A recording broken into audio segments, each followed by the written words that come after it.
I'm thrilled to be joined today by John Thomas Royston of Frontlines of Justice, an e-learning startup that produces content to inspire human connection and conversation around issues that matter.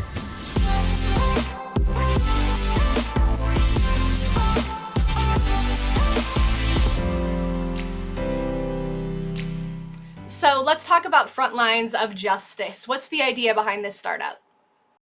So the genesis of Frontlines of Justice really came through our initial production company, which is called Never Whisper Justice, which was a social justice filmmaking company.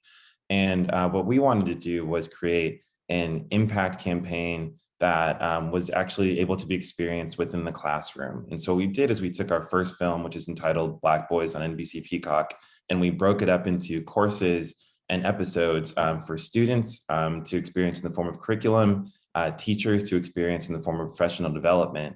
And also, we've also been using it multi-purpose in the form of DEI in the workplace.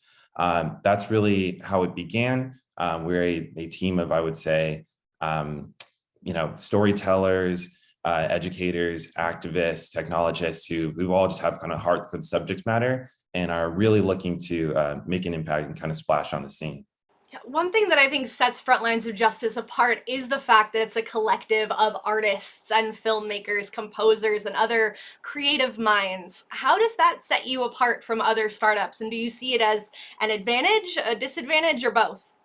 It's a great question. I feel like it's definitely an advantage. I feel like one thing that we really focus on, as you mentioned, is really the human element, how to make the connections between our individual stories and the content. And so I feel like everyone kind of comes with that ethos and that posture, which allows us to be able to go deep in everything that we're doing. Whether that's more client oriented or whether that's like original content and educational, educational oriented from our own ecosystem. So successful startups are often this balance of vision and execution. You guys obviously have tremendous vision. So what have you learned on the path to execution and getting it done? Yeah, I would say a lot of, coming from the world of production, we usually have about three phases. We have pre-production, we have principal photography, and then we have post-production. And I feel like it's always helpful to map everything out in advance to the best of your abilities. And so I feel like when it comes to the ability to tell stories, sometimes that's a messy process.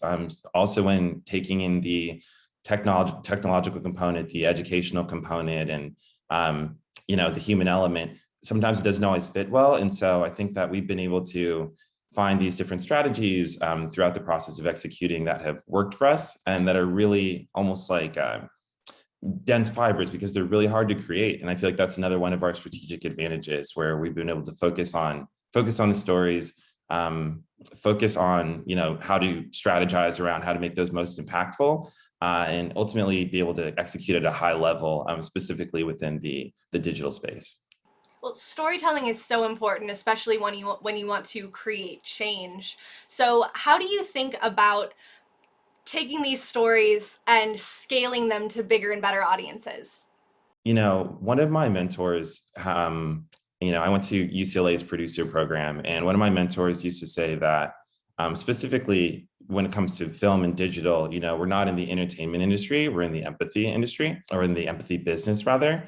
And so I feel like, well, one thing that we're really focused on is when we make something, whether it's a course that has, different interviewees who are talking about different subjects for the students or, teachers to relate to, we like to really beta test that in advance and make sure that we send it out to all of our partners who we believe understand our brand at a really deep like ethos level. And so if we're able to empathize with those people that really represent us and that we seek to serve, then we're able to really scale that into really anywhere, I would say. And so that's something that we really stand by. Yeah, empathy at scale, I think, is a huge game changer. So what advice do you have for entrepreneurs who want to build a company that actually makes a difference to society?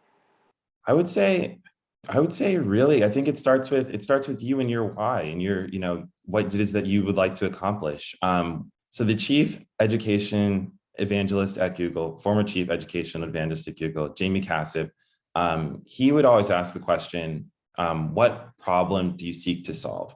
And I feel like with any entrepreneur, if you consistently ask yourself that question, in addition to, in addition to what your why is as an individual, you'll always be in alignment with what your strategic goal is. And more importantly, you're not going to be phased by a lot of these externalities and pressures that are really, that really you're going to run into. It's so easy to get distracted out there, but staying connected with your core and your ethos, I think that's great advice. So you said it so casually early on that the film Black Boys is streaming on NBC Peacock, which congratulations. What has changed since you started streaming on Peacock? Um, a lot, I would say. You know, through the production process of Black Boys, we made so many grassroots connections, whether it was NYU McSilver, who specializes in poverty policy and research, or whether it was with the former Secretary of Education, John B. King.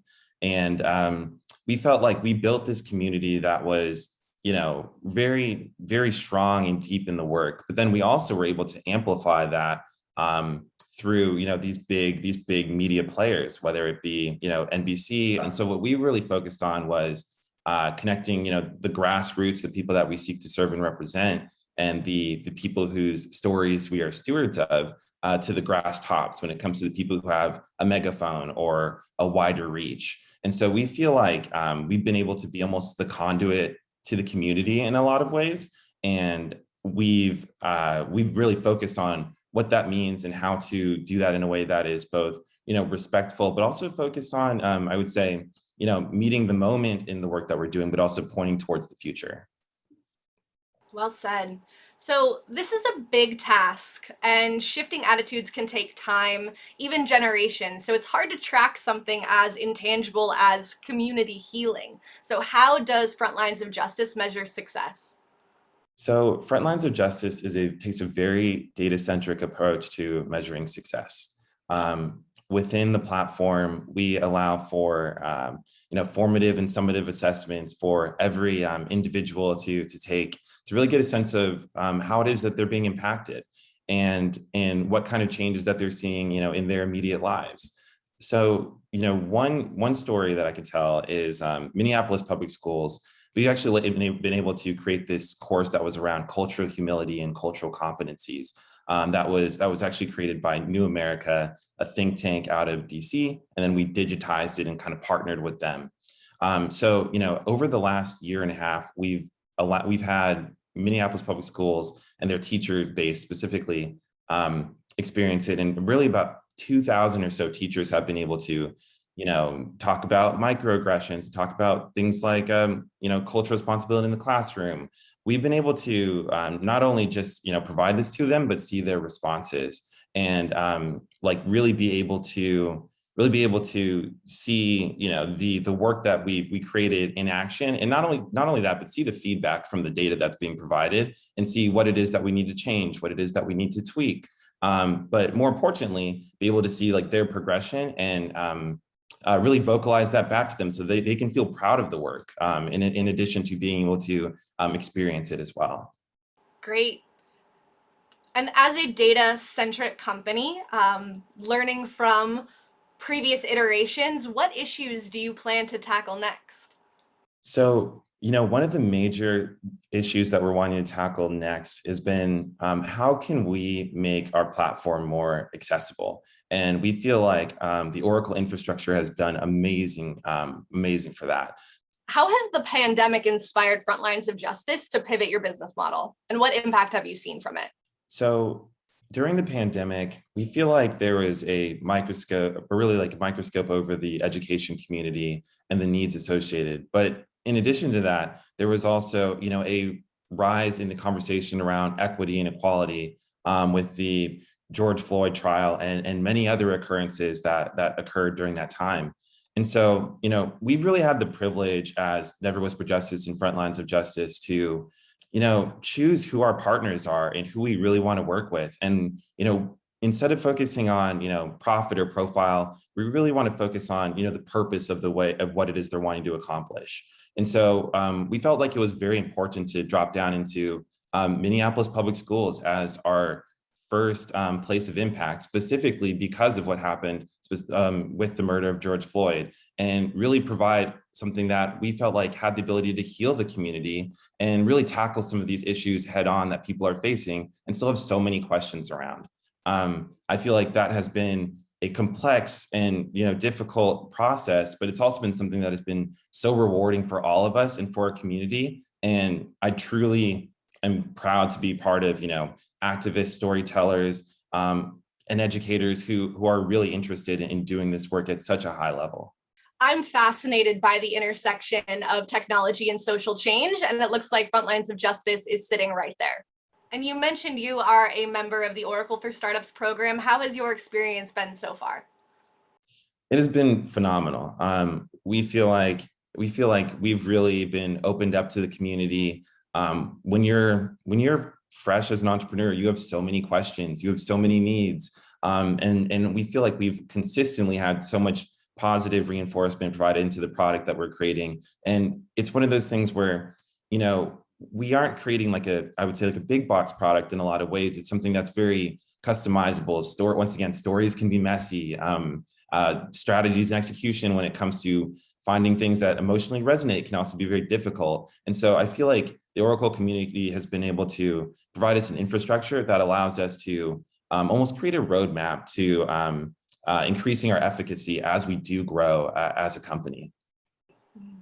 Well, we are very excited to be part of your scale up journey. So if people want to learn more about Frontlines of Justice, where should they go? So our website is www.frontlinesofjustice.com. We are also on Instagram and Twitter at Frontlines of Justice. And we also have our production company, Never Whisper Justice, as well, which does have content coming out and a new slate coming out in 2022 as well. Excellent. JT, thank you so much for being here. Thank you so much for having me.